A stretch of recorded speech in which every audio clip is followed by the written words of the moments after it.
Salam sejahtera bagi kita semua. Demikianlah tadi tampilan nas khotbah yang boleh kita baca masing-masing yang tertulis pada 1 Korintus 6 ayat 12 sampai dengan 20. Saudara-saudara yang dikasihi Tuhan kita Yesus Kristus, di masa ini normal pandemi COVID-19, pemerintah telah memberi kelonggaran bagi masyarakat untuk melakukan aktivitas sehari-hari di luar rumah dengan himbauan tetap menerapkan protokol kesehatan agar terhindar dari paparan COVID-19. Tetapi informasi yang dapat kita dengar di media-media informasi, tidak sedikit orang telah melakukan aktivitasnya di luar rumah seperti di masa normal, dengan tidak sungguh-sungguh lagi menerapkan protokol kesehatan. Sehingga jumlah yang terpapar COVID-19 yang boleh kita dengar dari media-media informasi hampir setiap hari terjadi penambahan. Hal itu menunjukkan bahwa sebagian orang telah menganggap keadaan sekarang seperti keadaan normal dulunya dan melakukan aktivitas di luar rumah dengan begitu bebas tanpa serius mempedulikan protokol kesehatan. Saudaraku, menyangkut kebebasan tadi, di Korintus juga telah sempat berkembang pemahaman tentang tubuh yang bebas melakukan segala sesuatu, termasuk percabulan dan perbuatan-perbuatan lain yang bertentangan dengan kekristenan dan tidak menganggap itu dosa. Hal itu adalah pengaruh dari berbagai ajaran sesat seperti paham gnostisisme, libertinisme yang bebas masuk ke kota Korintus ketika itu, sehingga membuat jemaat Kristen yang ada di sana menganggap bahwa tubuh tidak ada hubungannya dengan jiwa atau roh manusia, dan kelak tubuh akan binasa sementara roh tidak. Dengan pemahaman yang demikian, maka tubuh dianggap bebas untuk melakukan apa saja sesuai keinginan, termasuk seperti percabulan tadi. Maka mendengar dan memperhatikan keadaan yang demikianlah, Paulus pun menentang ajaran itu dan selanjutnya memberikan penjelasan tentang ajaran yang benar bagi orang Kristen di Korintus, termasuk bagi kita masa kini, agar tidak menganggap tubuh itu bebas melakukan apa saja, bahkan menganggap penyimpangan menjadi sesuatu yang halal. Nah, berkaitan dengan itu, maka melalui nas khotbah ini ada 3 hal yang perlu untuk kita perhatikan dan dilakukan dalam hidup kekristenan kita. Yang pertama, memakai kebebasan untuk yang berguna demi kemuliaan Tuhan. Saudaraku, pada ayat 12 dikatakan, segala sesuatu halal bagiku, tetapi bukan semuanya berguna. Paulus berkata demikian bukan seolah-olah dia setuju dengan kebebasan yang sebebas-bebasnya. Tetapi Paulus mau menekankan tentang kebebasan yang seturut dengan kehendak Tuhan, yang juga berkaitan dengan pengharapan akan kehidupan yang kekal. Itu artinya kebebasan orang Kristen itu tidak terlepas dari sukacita kekal yang disediakan oleh Tuhan. Jadi bila Paulus berkata, tetapi bukan semuanya berguna, maka itu menekankan adanya batas-batas dan bukan untuk melakukan apa yang cemar. Bukan keinginan-keinginan daging yang menjadi ukuran kebebasan orang percaya, melainkan apa yang menjadi kehendak Tuhan untuk dilakukan. Oleh karena itu, perlu menjadi perhatian bagi orang percaya supaya keinginan-keinginan daging itu jangan sampai memperbudak atau mengendalikan kehidupannya. Seperti Paulus katakan tadi, tetapi aku tidak membiarkan diriku diperhamba oleh suatu apapun. Tetapi bagi pengikut Kristus, tunduk dan taat hanya kepada kehendak Kristus sajalah yang pantas untuk dilakukan. Selanjutnya, Paulus menyinggung tentang hubungan perut dengan makanan. Dalam hal ini Paulus menentang paham atau ajaran yang berkembang tentang makanan yang haram dan halal pada saat itu. Maksud Paulus, makanan tidak akan pernah menjadikan seseorang dekat atau jauh dengan Allah, seperti yang boleh kita baca pada 1 Korintus 8 ayat 8. Yesus juga pernah berkata tentang hal itu. Pada Matius 15 ayat 11 dikatakan, dengar dan camkanlah, bukan yang masuk ke dalam mulut yang menajiskan orang, melainkan yang keluar dari mulut, itulah yang menajiskan orang. Makanan adalah penting bagi perut dan sangat berguna untuk tubuh. Namun, energi yang dihasilkan makanan pada tubuh tadi bukan bertujuan untuk melakukan hal-hal yang cemar. Tetapi Paulus menghendaki agar tubuh yang sementara ini hanya melakukan aktivitas yang berkenan bagi kemuliaan Tuhan. Dan hal itu tadi sangat jelas ditekankan oleh Paulus, bahwa baik makanan maupun perut atau tubuh, kelak kedua-duanya akan dibinasakan Allah. Artinya, ada waktunya semuanya akan kelak dan berakhir. Karena itu, mumpung Tuhan masih memberi kesempatan bagi kita, pakailah tubuh kita itu untuk memuliakan Tuhan. Jadi dalam nas ini, Paulus telah membekali jemaat di Korintus untuk menentang ajaran-ajaran sesat yang mengajarkan hubungan tubuh dengan rohani kita manusia tidak ada, sehingga menghalalkan perbuatan-perbuatan cemar yang dilakukan oleh tubuh.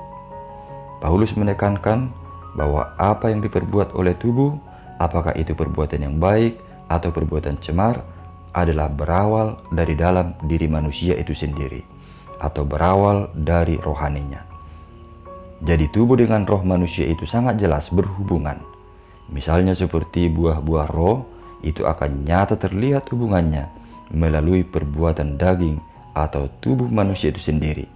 Karena itu, pakailah kebebasan tubuh itu pada hal yang berguna, yang bertujuan memuliakan Tuhan. Yang kedua, jauhkanlah diri dari dosa percabulan. Saudaraku, baik makanan begitu juga perut atau tubuh yang mengkonsumsi makanan tadi, memang akan ada saatnya semua itu berakhir. Tetapi Allah yang membangkitkan Tuhan, kelak juga akan membangkitkan semua orang percaya. Kita adalah orang-orang yang paling malang bila hanya keinginan-keinginan daging semata yang menguasai hati dan pikiran seseorang. Karena itu, selama hidup di dunia ini, jauhkanlah diri dari dosa percabulan, seperti perselingkuhan atau dosa seksual, karena percabulan adalah kebencian di mata Tuhan. Orang-orang yang demikian bukanlah pewaris kerajaan Allah. Ingatlah, tubuh dan anggota-anggotanya adalah ciptaan Tuhan, namun bukan untuk dipakai demi keinginan-keinginan daging. Dan tubuh sebagai ciptaan Tuhan adalah anggota Kristus. Di dalam dialah semua orang percaya disatukan sebagai anggota tubuh Kristus. Jadi bila tubuh kita ini adalah anggota Kristus, maka seluruh anggota-anggota tubuh kita haruslah dipersembahkan menjadi alat Tuhan untuk melakukan yang sesuai dengan kehendak Tuhan. Seperti ranting dengan pokoknya, maka ranting haruslah melekat untuk bisa menerima asupan dari pokok, agar tidak layu dan kering. Demikian jugalah tubuh kita harus tetap melekat dengan Kristus. Bila tidak, maka tubuh itu akan cenderung melakukan yang menyimpang dari kehendak Tuhan, dan akhirnya jatuh pada kebinasaan. Seperti misalnya melakukan percabulan, sebab barang siapa yang mengikatkan dirinya pada perempuan cabul, maka dia menjadi satu tubuh dengan dia. Artinya, karena dia telah menyatukan dirinya pada percabulan, maka hidupnya telah tercemar dan terpisah dari kekudusan. Karena itulah Paulus mengajak setiap orang Kristen supaya menjauhkan dirinya dari percabulan, sebab perbuatan demikian adalah dosa dan kebencian di mata Tuhan. Yang ketiga, biarlah segala keinginan kita menjadi kemuliaan Tuhan. Saudaraku, pada ayat 19, Paulus mengingatkan orang Kristen yang ada di Korintus pada saat itu, dan termasuk kita semua di masa kini, bahwa tubuh kita adalah bait Roh Kudus. Itu artinya bahwa melalui penebusan Yesus bagi kita, Allah mau hadir melalui Roh Kudus-Nya dan bertahta di dalam tubuh kita. Bila demikian, apakah kita masih tega menggunakan tubuh yang adalah bait Roh Kudus itu melakukan hal-hal yang mencemarkan kekudusan Tuhan? Misalnya, apakah kita masih dengan seenaknya memakai mulut itu untuk menjelek-jelekkan orang, menfitnah orang dan sebagainya, atau memakai teknologi seperti gadget untuk melampiaskan kebencian pada seseorang, lalu mempublikasikannya pada orang lain lewat medsos? Atau apakah masih tega memakai tubuh itu sebagai tempat bersarangnya perbuatan-perbuatan yang mencemari kekudusan Tuhan, seperti perselingkuhan, padahal tubuh kita adalah bait Roh Kudus.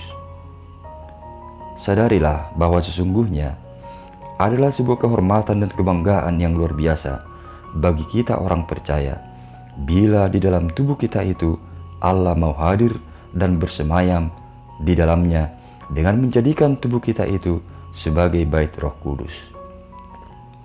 Jadi bila demikian, bukankah seharusnya segala keinginan kita yang dikerjakan melalui anggota-anggota tubuh ini, apakah itu mulut, mata, tangan, kaki, pikiran, dan sebagainya, dipergunakan untuk kemuliaan Tuhan? Karena itu, coba renungkan, apakah tubuh kita, mulai dari kita bangun lalu beraktivitas seperti hari ini, telah mencerminkan bahwa tubuh kita adalah bait Allah yang kudus? Biarlah segala keinginan-keinginan dilakonkan oleh tubuh kita itu sungguh-sungguh untuk memuliakan Tuhan. Atau apakah kita masih tega memakai tubuh itu sebagai tempat bersarangnya perbuatan-perbuatan yang mencemari kekudusan Tuhan, seperti perselingkuhan, padahal tubuh kita adalah bait Roh Kudus? Sadarilah bahwa sesungguhnya adalah sebuah kehormatan dan kebanggaan yang luar biasa bagi kita orang percaya, bila di dalam tubuh kita itu Allah mau hadir dan bersemayam di dalamnya dengan menjadikan tubuh kita itu sebagai bait Roh Kudus. Jadi bila demikian, bukankah seharusnya segala keinginan kita yang dikerjakan melalui anggota-anggota tubuh ini, apakah itu mulut, tangan, mata, kaki, pikiran, dan sebagainya, dipergunakan untuk kemuliaan Tuhan? Karena itu, coba renungkan, apakah tubuh kita mulai dari kita bangun, lalu beraktivitas misalnya hari ini, telah mencerminkan bahwa tubuh kita adalah bait Allah yang kudus? Biarlah segala keinginan-keinginan yang dilakonkan oleh tubuh kita itu sungguh-sungguh untuk memuliakan Tuhan, yakni melakukan kasih dan segala kebaikan Tuhan, sehingga membuat hidup kita dan orang-orang yang ada di sekitar kita mengalami damai sejahtera. Dan jangan lupa bahwa tubuh ini bukanlah milik kita sendiri, melainkan milik Tuhan juga. Jadi biarlah apapun keinginan kita selalu menjadi kemuliaan bagi Tuhan kita. Saudaraku, Yesus telah berkenan menebus kita dari dosa dan menjadikannya sebagai milik Tuhan, bukan lagi milik dosa yang diperbudak oleh iblis. Dan selanjutnya Allah mau menjadikan tubuh kita itu sebagai bait Allah yang kudus. Karena itu, pakailah tubuh itu dengan segala keinginannya, termasuk pengendalian diri terhadap teknologi yang semakin maju, agar itu semua hanya untuk memuliakan Tuhan. Jauhilah segala bentuk percabulan, tetapi hiduplah hanya seturut dengan kehendak Tuhan kita. Maka percayalah, hidupmu pasti berbahagia. Amin.